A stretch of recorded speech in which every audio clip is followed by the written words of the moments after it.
Hello दोस्तों, कैसे हैं आप सभी। स्वागत है आप सभी का आपके अपने यूट्यूब चैनल मैथ पॉइंट पर। तो आज हम लोग जो है क्लास 10th के मैथ पढ़ने वाले हैं, जिसमें हम लोग 2024 के पूछे गए सभी प्रश्नों का सब्जेक्टिव प्रश्नों का हल करेंगे। और यह आपका टारगेट रहेगा 2025 तक का। तो आप लोग इस चैनल को सब्सक्राइब कर लें और अपने रिजल्ट को बेहतर बनाने के लिए आप हमारे यूट्यूब चैनल को सब्सक्राइब कर लें। हम लोग इसी तरीक़ा से जो है रोज़ सब्जेक्टिव प्रश्न का हल करते रहेंगे। आइए हम लोग चलते हैं पहले प्रश्न में।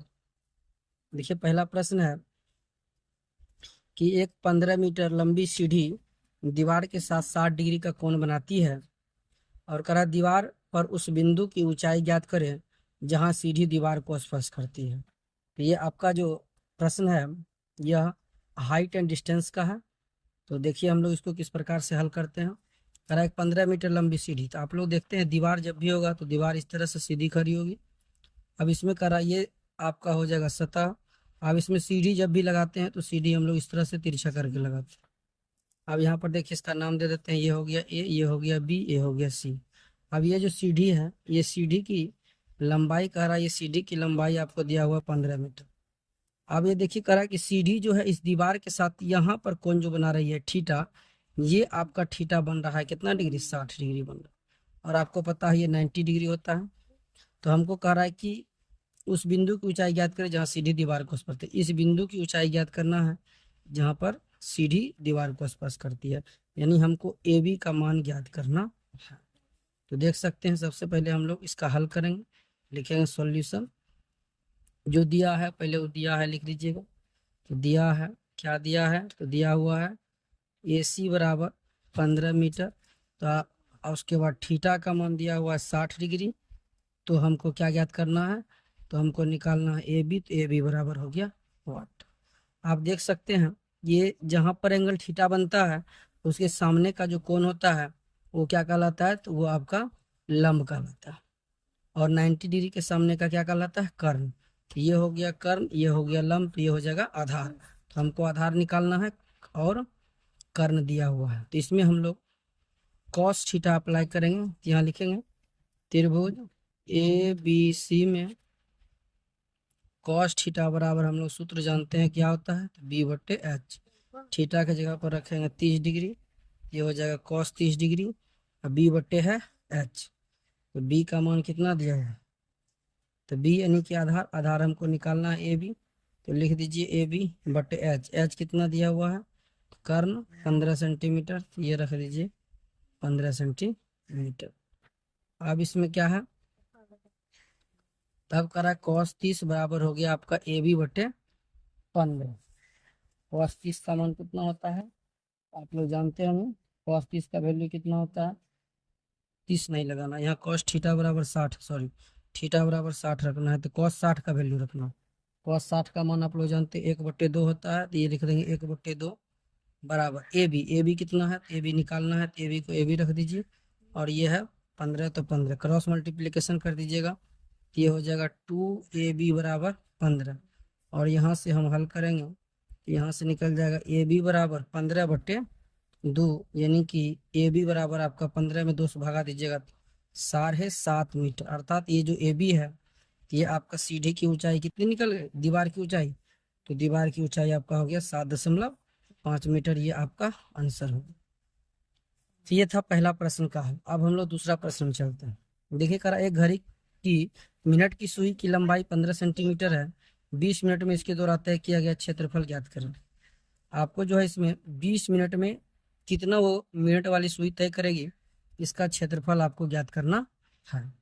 ये आपका पता है कि ये क्षेत्रमिति का है, इसमें त्रिज्य खंड का सूत्र लगना है। देखिए पहले मिनट की सुई कर रहा है, तो पहले हम लोग लिखेंगे चूंकि क्या है इसमें, तो मिनट की सुई ना, तो लिखेंगे। अब देखिए मिनट वाली सुई जो है एक बार पूरा जब चक्कर लगाती है तो 360 का कोण बनाती है। और एक बार पूरा चक्कर करने में उसको 1 घंटा लगती है। यानी कि 60 मिनट में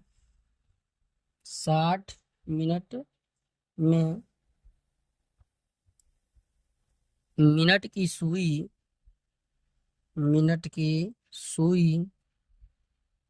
केंद्र पर 360 डिग्री का कोण बनाते हैं। अब देखिए 60 मिनट में बनाती है 360, तो 1 मिनट में मिनट की सुई केंद्र पर जो है यह 360/60, 60 से कटा देंगे, 6 बार में कट जाएगा। आपको कह रहा है 20 मिनट में, हमको निकाल लेंगे 20 मिनट में मिनट की सुई केंद्र पर जो है कितना कोण बनाएगा, तो 6 गुना 20 कर लेंगे, तो 20 छक 120। यानी कि अब हम लिखेंगे चूंकि थीटा बराबर 120 डिग्री और त्रिज्या लंबाई जो है घड़ी की 15 सेंटीमीटर, आर बराबर हो गया 15 सेंटीमीटर, तो आपको निकालना है त्रिज्यीय खंड का क्षेत्रफल। लिखेंगे त्रिज्यीय खंड का क्षेत्रफल, या इसका सूत्र जानते हैं, सूत्र होता है थीटा बटे 360 गुना पाई आर स्क्वायर। थीटा का मान दिया हुआ है 120 डिग्री बटे 360, पाई का मान हो गया 22/7, आर स्क्वायर, आर का मान कितना दिया हुआ है, आर का मान दिया हुआ 15, 15 का स्क्वायर यानी 15 गुना 15, 12 तिया 36, 3 से घटाएंगे 3 बचे 15। अब देखिए कितना हो गया, ये 12 से कट गया 3 बार में, 3 से कटा दिए 5 बार में। अब यहाँ पर देखिए इसको आप गुना कीजिएगा, 22 को 5 गुना 15 करेंगे, यानी ये हो गया 22 गुना 5 गुना 15 बटे हो गया 7। इसको तीनों को गुना कीजिएगा, तो देखिए 22 को 5 से गुना करेंगे तो 110 हो जाएगा, और इधर हम गुना कर लेते हैं रफ में, 110 हो जाएगा 22 को 5 से, और इसको 15 से गुना कर देंगे, ये हो जाएगा 15 को गुना करेंगे 0 हो जाएगा, 15 का 5 हो जाएगा, बाकी 1 होगा, 15 और 1 16, 1650, और ये हो जाएगा कितना 1650, और 1650 बटे कितना हो जाएगा 7। इसको आप लोग गुना करिएगा तो 1650 बटे हो जाएगा 7, और ये चूंकि सेंटीमीटर में है तो ये हो जाएगा सेंटीमीटर स्क्वायर। आप इसको भाग देकर निकाल सकते हैं, तो भाग देकर निकालिएगा, 7 दूनी 14 हो जाएगा, 2 सत्या 21 हो जाएगा, 5 बार में लगा देंगे, फिर दशमलव, फिर 5 सेंटीमीटर स्क्वायर। आप दोनों आंसर याद रखिएगा, ये यही, तो ये आपका 2 नंबर हिसाब बनकर तैयार हो गया। इसी तरीका से अब हम लोग जो है इसके तीसरे हिसाब में चलते हैं, तो देखिए यहाँ तीसरा हिसाब क्या है। तीसरा हिसाब आपका दिया हुआ है कि यदि किसी एपी के प्रथम 14 पदों का योग जो है 1050 है तथा इसका प्रथम पद 10 है, तो आपको 20वां पद ज्ञात करना है। इसमें आपको 20वां पद ज्ञात करना है, एपी का हिसाब है, तो आराम से हल करना है। एपी का हिसाब है, एपी का हिसाब को हल करना है, तो पहले देखिए 14 पदों का योग दिया हुआ है, यहाँ पर लिखेंगे सॉल्यूशन में S14 बराबर दिया हुआ है कितना 1050, तथा इसका प्रथम पद यानी ए बराबर दिया हुआ है 10, करा इसका 20वां पद ज्ञात करिए, यानी ए 20 बराबर क्या होगा ये ज्ञात करना। अब देखिए हम लिखेंगे चूंकि SN बराबर हम लोग SN का मान दिया हुआ है, यानी SN SN की जगह पर 14 है, तो SN तो देख लीजिए S14 S14 का मान निकालना है। S14 बराबर पहले जो दिया है लिख लीजिए, S14 बराबर दिया हुआ है 1050। अब S14 को n की जगह पर 14 है, तो हम सूत्र लगाएंगे n/2 into 2a plus n-1 गुना d बराबर कितना हो जाएगा, तो 1050। अब यहाँ देखिए n की जगह पर हो जाएगा 14, तो यहाँ रख दीजिए 14/2, 2 a की जगह पर दिया हुआ है 10, तो रख दीजिए 10 प्लस n-1, तो n का मान 14-1 गुना d, तो d तो हमको निकालना ही है, d है नहीं, बराबर 1050। 2 से कटाएंगे 14, 7 बार में कटेगा, तो हो जाएगा 7, 2 को 10 से गुना करेंगे 10 दूनी 20 प्लस 14 में 11 13 गुना d करेंगे 13d बराबर हो गया 1050। अब यहाँ से देख सकते हैं इधर 7 गुना में इधर आएगा तो भाग में हो जाएगा, ये हो जाएगा 20 प्लस 13d बराबर 1050 बटे हो जाएगा 7, 7 से घटाएंगे 7 एकम 7, 7 पचे 35, 150 बार। ये 20 इधर प्लस में है, इधर आएगा तो माइनस में हो जाएगा, ये हो जाएगा 150 माइनस 20, यहाँ हो जाएगा 13d बराबर 150 में से 20 गया 130, तो यहाँ से d निकालेंगे तो ये हो जाएगा 130 बटे 13, कटा देंगे 10 बार। यहाँ से आप देख सकते हैं चूंकि d बराबर कितना निकल गया 10, अब हमको कह रहा है a 20 निकालने के लिए, तो लिखेंगे इसीलिए ए 20 बराबर ए 20 हो जाएगा ए प्लस 19d। ए का मान कितना है 10 प्लस 19d, 19d का मान कितना 10। ये हो जाएगा 10 प्लस 19 गुना 10 करेंगे, ये हो जाएगा 190। यहाँ से निकालेंगे ए 20 बराबर 190 में 10 जोड़ देंगे कितना हो जाएगा 200। यानी आपका 20वां पद जो निकल गया, जो निकालने के लिए हमको 20वां पद कह रहा था, तो 20वां पद कितना हो गया 200। तो अब हम लोग जो है इसका लास्ट हिसाब देखते हैं, उसके बाद हम लोग अगले पार्ट में पढ़ेंगे। तो अगले पार्ट में पढ़ेंगे, इसके लिए पहले एक और हिसाब देख लेते हैं। इसमें कह रहा है कि उस एपी के प्रथम 22 पदों का योग ज्ञात करें जिसमें सार्वंतर 7 है और 22वां पद 149। ये सब 2024 में आए हुए प्रश्न है। उसके बाद देखिए इसमें दिया हुआ है 22 पदों का योग ज्ञात करना है जिसमें सार्वंतर दिया हुआ है। इसमें हम लोग लिखेंगे, दिया है जो दिया हुआ है उसको लिख देते हैं। दिया है सार्वंतर, सार्वंतर को हम लोग डी कहते हैं, तो डी बराबर दिया हुआ है 7। 22वां पद दिया हुआ है 149, तो 22वां पद को कहते हैं A22 और A22 बराबर दिया हुआ है 149। तो 22 पदों का योग ज्ञात करना, आपको A22 दिया हुआ है, A22 बराबर कितना दिया हुआ है 149। अब हम लोग इसको लिखेंगे चूंकि A22 इक्वल टू 149। अब यहाँ पर देखिए A22 को हम लोग क्या लिख सकते हैं, तो आपको पता होगा कि A22 को लिख सकते हैं A प्लस 21D और ये 149 के बराबर है।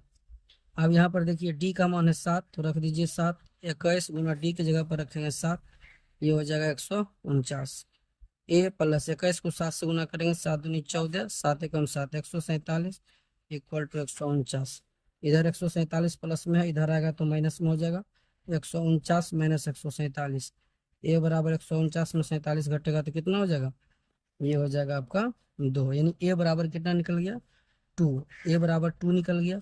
और D बराबर आपका 7 है और N बराबर तो आप लोग देख ही रहे हैं, यहाँ से लिखेंगे चूंकि A बराबर हो गया 2, D बराबर हो गया 7, N बराबर हो गया 22। आपको कह रहा है 22 पदों का योग। S22 का मान निकालने के लिए कह रहा है, S22 बराबर सूत्र लगा देंगे N/2 into 2A plus N minus 1 और गुना क्या आ जाएगा D। N का मान है 22, तो रख दीजिए 22/2। 2 गुना A का मान कितना है 2, तो रख दीजिए 2 प्लस N माइनस 1, N का मान है 22 माइनस 1 गुना D का मान है 7, तो रख दीजिए 7। 2 से कटा देंगे कितना 11 बार में, ये हो जाएगा 11। 2 को 2 से गुना करेंगे 4, 22 में से घटेगा 21, 21 गुना कर देंगे 7, ये हो जाएगा 11 गुना 4, 4 प्लस 21 को 7 से गुना करेंगे 147, ये हो जाएगा 11 गुना 147 में 4 जोड़ेंगे, 7 4 11 1, ये हो जाएगा 151। अब 11 को 151 से गुना करना है। देखिए 11 से 151 का गुना करने के हम लोग ट्रिक पढ़े हैं पीछे, अगर नहीं दिखे हैं तो जाकर पीछे वाले वीडियो में 11 से गुना का ट्रिक देख लीजिए।